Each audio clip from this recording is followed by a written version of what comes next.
Assalamualaikum warahmatullahi wabarakatuh. Perkenalkan, nama saya Ilyas Rahmat dari Prasetya dari SMK Negeri 2 Kebumen, konsentrasi keahlian otomotif.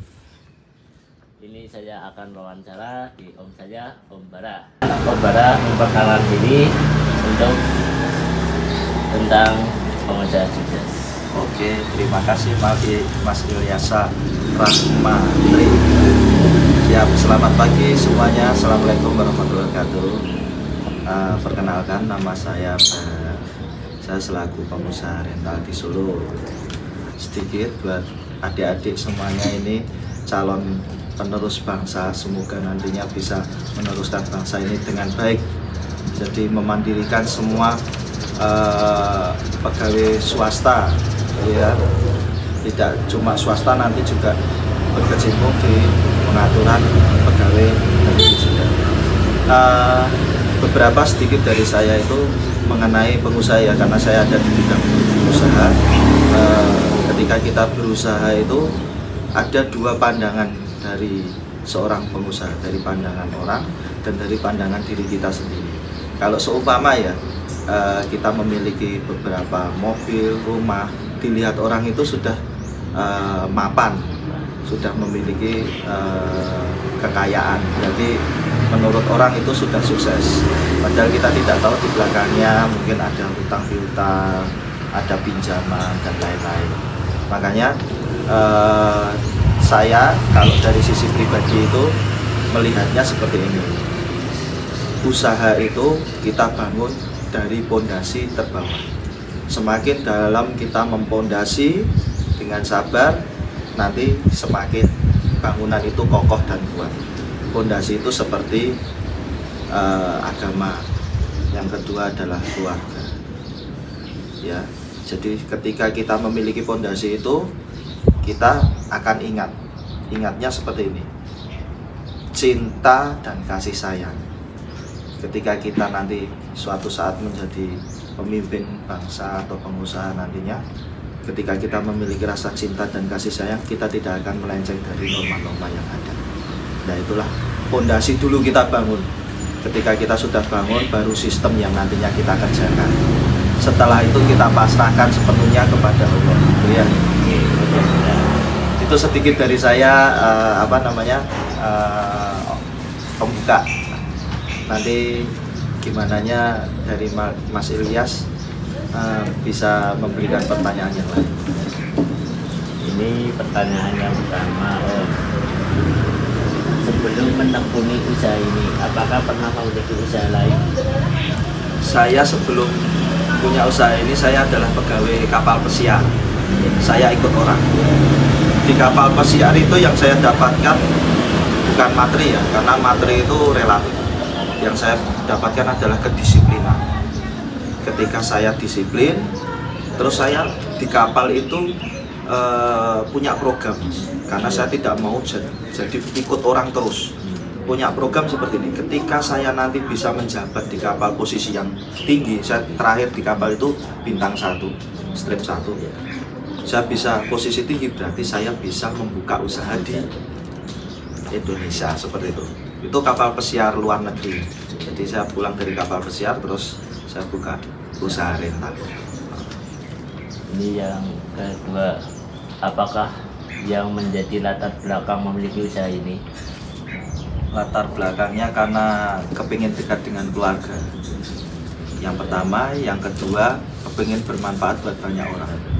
Ketika saya punya usaha, insya Allah saya juga punya karyawan. Makanya itu yang jadi motivasi ke saya, latar belakang saya. Yang ketiga, berasal dari manakah ide tersebut? Idenya itu dari keluarga di Semarang, ya, karena kok melihat usaha rental kok enak, karena lingkungan saya itu pengusaha rental semua, kebetulan dari keluarga juga merentalkan. Nah, itu juga mereka juga memiliki masalah masing-masing, cuma kita ngelihatnya kok enak, ya, rentalan mobil kok enak, ya. Yang keempat, mengapa usaha ini diberikan nama Bara Trans Solo? Kalau gimana? saya kasih nama Bara Trans. Itu sebenarnya bukan Bara Trans Solo, itu adalah sewa mobilnya ya. Yeah. Tapi untuk perusahaan saya namanya CV Bara Putralen Utama. Saya ambil dari dulu rencana kepengen punya anak itu namanya Bara, Putra itu saya kan akhiran nama saya. Terus line itu garis penyambung, Utama dari istri saya. Bara Putralen Utama. Yang kelima, berasal dari manakah modal usaha ini? Berasal sebenarnya tidak bermodalkan apa-apa. Dulu saya modal ya Mas ya. Yeah. Saya ngambil kreditan 2 unit dan terakhirnya mobil saya hilang. Jadi ketika lunas, baru lunas Yeah. kreditnya, mobil hilang. Lah itu dicuri ya, itu lika-liku itu. Jadi saya memulai lagi, prosesnya panjang Mas. Ketika mobil hilang, saya harus bangun lagi. Bangun dari jadi sopir dulu. Terus ketika sudah jadi sopir, saya punya uang untuk bulanan, saya sewa mobil untuk bulanan. Udah dari hasil bulanan itu terus saya belikan. Yang selanjutnya, berapakah omset per bulan yang didapatkan dari usaha ini? Omsetnya ya bisa tembus 100-an Mas. 100 juta. Udah banyak. Alhamdulillah ya Allah.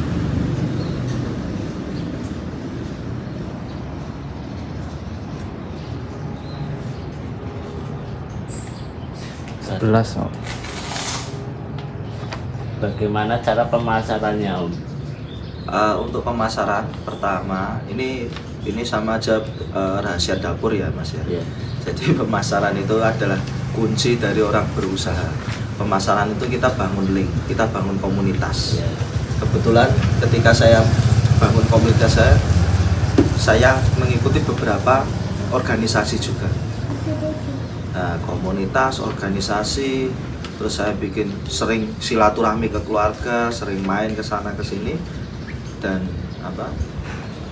itulah yang dijadikan saya sebagai marketing saya. Ibaratnya saya berjalan itu menggunakan marketing organisasi dan keluarga.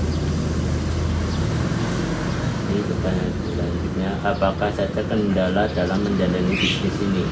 Yaitu tadi saya ngomong, ya termasuk hilang mobil, pertama kecelakaan. Saya pernah kecelakaan mobil itu sampai ringsek, itu juga pernah. Ringsek habis, benar-benar habis. Itu juga pernah. Mobil digadekan juga ada. Yang terakhir itu orang dekat sewa tapi tidak membayar, itu juga ada. Jadi yang paling bawah itu menyewa tapi tidak membayar. Itu yang paling level paling bawah. Yang paling atas ya hilang mobil. Bagaimana cara pemasarannya, Om? Untuk pemasaran pertama ini sama aja rahasia dapur ya Mas ya. Yeah. Jadi pemasaran itu adalah kunci dari orang berusaha.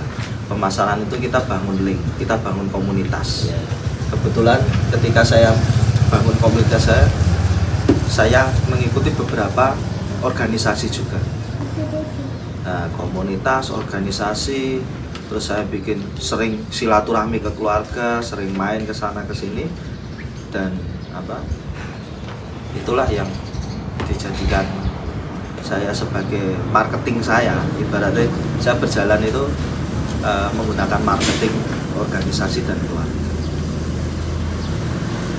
Ini pertanyaan selanjutnya, apakah saja kendala dalam menjalani bisnis ini? Yaitu tadi saya ngomong, ya termasuk hilang mobil, pertama kecelakaan. Saya pernah kecelakaan mobil itu sampai ringsek, itu juga pernah. Ringsek habis, benar-benar habis. Itu juga pernah. Mobil digadekan juga ada. Yang terakhir itu orang dekat sewa tapi tidak membayar, itu juga ada. Jadi yang paling bawah itu menyewa tapi tidak membayar. Itu yang paling level paling bawah. Yang paling atas ya hilang mobil.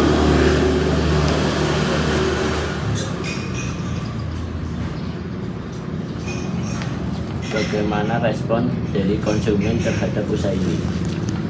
Alhamdulillah, kalau lihat di Google Map itu, alhamdulillah bintangnya bintang 5, Mas. Dan banyak respon positif semua mengenai kebersihan mobil, terus mobil yang baru, yang ketiga driver yang ramah, lincah, terus cekatan seperti itu. Terus dari yang terakhir itu pelayanan ya, dari pelayanan itu seperti jam penjemputan, terus ya semuanya, terus mengenai perawatan mobil juga itu juga mengaruh. Pertanyaan selanjutnya, apa saja suka dan duka dalam menjalani usaha ini? Sukanya ya kayak gini Mas, dari pekerjaan itu udah terkontrol sendiri. Saya tinggal tidur di rumah, nggak mikir kerjaan, cuma paling mikir jadwal. Yang nggak senangnya itu deg-degan Mas setiap hari, namanya meminjamkan mobil ya. Kan saya juga melayani lepas kunci dan dengan driver juga. Ya itu deg-degannya ya. Makanya kalau bisa ya saran itu ya semua pekerjaan semua itu berisiko. Dasarannya tadi saya ngomong agama sebagai dasaran supaya ketika kita dibanting sana sini kita tetap konsisten dengan pekerjaan kita. Pernahkah Om menyumbangkan donasi yang dibutuhkan masyarakat atau kegiatan kemasyarakat lainnya? Contohnya kejadian saat bencana atau kegiatan kemasyarakatan. Ya, alhamdulillah saya kan aktif organisasi ya Mas ya. Jadi di kampung, organisasi kekeluargaan, organisasi komunitas itu saya aktif. Jadi setiap organisasi itu macam-macam, punya program sendiri-sendiri. Ada yang organisasi punya program Jumat Berkah, ada yang punya program kayak kemarin ngadain konser amal, seperti itu. Terus macam-macam kita setiap lebaran kita berkunjung ke yatim piatu seperti itu. Ya otomatis dengan adanya komunitas, uang yang kita mau sumbangkan jadi ada penempatan.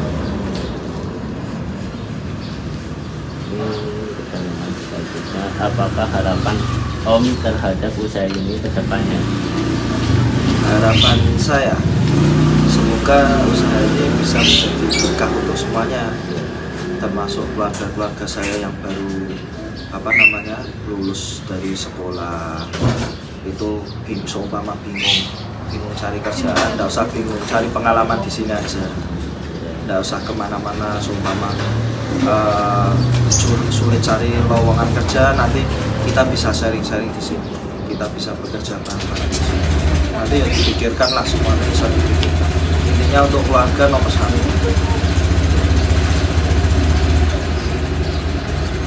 Pertanyaan selanjutnya, mohon sarana atau motivasi dari pengalaman Om yang dapat mendukung seseorang untuk menjadi seseorang pembisnis. Oke, ini Kong ya, terakhir. Masih 2 lagi. Motivasi ya? Iya, motivasi gini Mas. Jadi orang itu kalau kepengen sukses jangan gampang lan gawe gampang. Semua orang makhluk hidup di bumi ini sejatinya kepengen dihormati, nggak tua nggak muda. Dan orang jangan pernah melihat harta, pangkat, dan umur. Ingat, harta, pangkat, dan umur. Jadi kita tidak boleh melihat seperti itu. Semua ciptaan Allah sama. Pada dasarnya manusia itu kepingin dihormati. Ya, itu dasaran motivasi pertama ketika kita membuka sesuatu, diri kita, memperkenalkan diri kita. Itu. Yang kedua, yang terakhir, kita itu hanya ciptaan Allah dari tanah yang diberikan nyawa. Tanah ya. Jadi wajar kalau kita itu diludahi, kalau kita itu diinjak-injak. Jadi nggak usah merasa sakit hati. Wajar, tanah kita hanya ciptaan. Mau orang injak-injak, mau orang ludahi, nggak usah dipikirin. Kalau kamu mikirin berarti kamu merasa menjadi langit. Ketika kamu jadi langit, kamu jatuh malah sakit dan mungkin mati. Itu aja 2 motivasi penting itu. Iya. Yang selanjutnya, pendapatan masyarakat tentang usaha. Pendapat masyarakat. Iya, pendapat usaha masyarakat tentang usaha ini Om. Pendapatnya ya sangat tertolong karena adanya transportasi yang bisa disewakan lepas kunci atau dengan driver. Mereka merasa sekarang lebih mudah untuk menjangkau silaturahmi ke keluarga. Mungkin yang kedua, ketika ada masalah emergensi, mereka juga tinggal telepon terus kita melayani. Seperti itu lebih mudah lah, lebih ringkes. Mereka senang sekali. Ini Om udah punya berapa unit transportasi Om? Kalau unit sendiri itu aku ada 8, nggak sendiri. Tapi yang saya pakai tempat teman itu sekitar 2.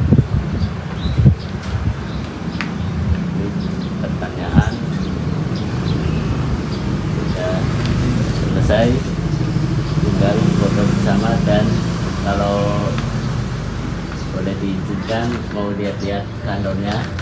Oke. Ke kantor Barat San. Hari ini langsung kita ke kantor aja gitu ya? Iya, berarti ya, apa-apa. nanti kita ke kantor. Kamu daftar toh? Berarti Iya. nanti ke sana cuma itu toh ngisi formulir. Iya. Aku nunggu sebentar, nggak lama toh. Ya, enggak. Tak temenin gue daripada motoran. Iya, enggak. Iya toh? Iya.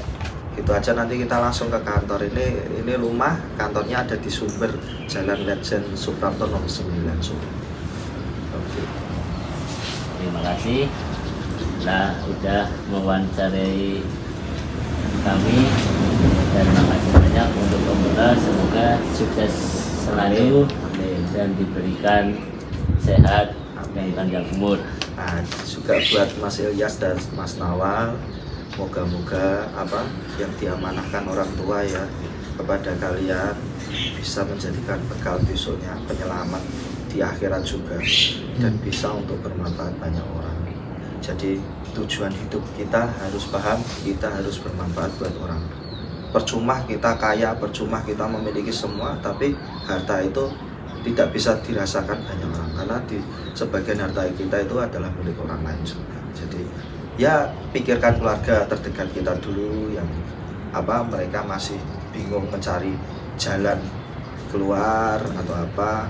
Habis itu kalau sudah selesai tercover semuanya, kita pikirkan semua. Pada dasarnya gini Mas, sedikit lagi ya, ketika kita hanya bisa bermanfaat buat keluarga, ya cuma cukup untuk keluarga juga. Tapi kalau kita bisa bermanfaat untuk semuanya, keluarga, orang lain, kita juga akan bisa bermanfaat untuk mereka semua. Jadi dibangun itu sebanyak mungkin untuk menjadi orang yang paling bermanfaat. Nah aku kepinginnya mau ngurusi keluarga, ya kan? Dirimu cukup untuk keluargamu saja. Tapi kalau aku kepingin bantu orang lain, aku pengen bisa bermanfaat buat banyak orang, insya Allah nanti itu jadi ladang pahala juga. Itu Mas Ilyas. Ya, terima kasih. SMK bisa, SMK bisa, SMK Negeri 2 Kebumen luar biasa.